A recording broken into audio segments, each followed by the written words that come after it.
most memorable was when I was still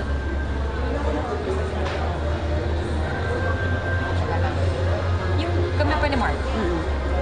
Yung ano pa, yung Valentine's Day namin ni Mark. I think that's the most memorable. It's the most special. Kasi effort yan eh. Siya sa lahat ng mga nakasama ko. Siya yung talagang effort. Yung talagang ano sa kanya. Precious sa kanya yung mga occasion. So, ganun siya. Ano ba yung gimmick niya nung araw na yon sa inyo? Nag-ano siya,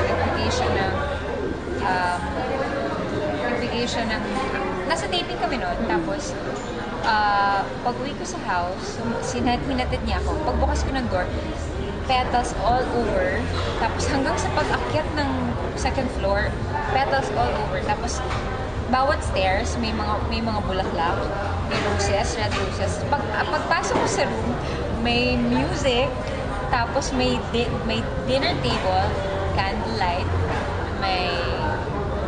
meron pa kaming taga-serve, tapos yung bed ko, puro bulaklak. Effort. That's very sweet and sobrang effort talaga.